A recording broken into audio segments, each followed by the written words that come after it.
జనులకు తెలియని జపములు జరిపినదా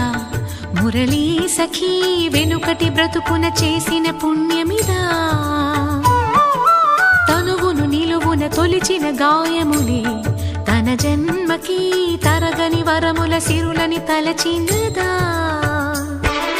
కృష్ణాని